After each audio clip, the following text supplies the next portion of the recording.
और फिर हम देखते हैं ऐसी चर्चा जब आती है जब शांतनु, क्योंकि उनकी पहले पूर्व पत्नी गंगा चली गई थी देवलोक को, तो और पुत्र अब आ गया तो प्रसन्न थे। जंगल में शिकार करने गए थे, वहां पर उन्होंने सत्यवती को देखा और उसके रूप लावण्य के ऊपर मोहित हो गए और उससे विवाह करना चाहते थे। और फिर वो सत्यवती के पिता के पास पहुंचे जो मछुआरे थे, फिशरमैन, और उसने कहा कि मैं विवाह तो कर देता आपसे, परंतु कुछ अड़चने हैं, इसलिए नहीं कर सकता। और फिर उन्होंने पूछा क्या अड़चन है, कोई चीज की तो अभाव नहीं है मेरे पास, मैं तो इतना बड़ा राजा हूँ। और तब उस मछुआरे ने बताया, देखिए आपका पूर्व पत्नी से एक पुत्र है और निश्चित रूप से वो बड़ा है, ज्येष्ठ है, इसलिए वो राजगद्दी पर बैठेगा और फिर उसके पुत्र राजगद्दी पर बैठेंगे, तो मेरी कन्या का तो भविष्य बहुत अंधकार में, इसके पुत्र का क्या हो रहा। तो महाराज शांतनु कोई जवाब नहीं दे पाए, परंतु वो जब वापस राज्य में आए तो बहुत दुखी रहने लगे और उनको ऐसा उदास और दुखी देख करके देवव्रत ने सेनापतियों से पूछा कि इसका कारण क्या है, जो उनके साथ जाते थे शिकार पर। तो उन्होंने बताया ये घटना ये हुई और आपके पिता विवाह में रखा थे। तो देवव्रत ने पूछा कहाँ पर है वो मछुआरा, उस मछुआरे के पास गए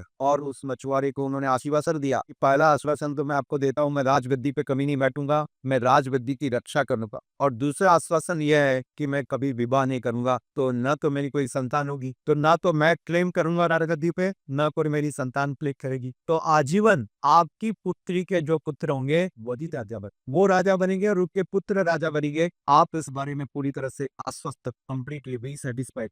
तब वो मछुआरे तैयार हुए विवाह के लिए और उन्होंने अपने पुत्री सत्यवती को भेजा उनके साथ और फिर ये आए और अपने पिता को उन्होंने भेज दिया, देखिए आप विवाह करना चाहते थे, आप विवाह टूट गए। तो उनके पिता इतने प्रसन्न हुए और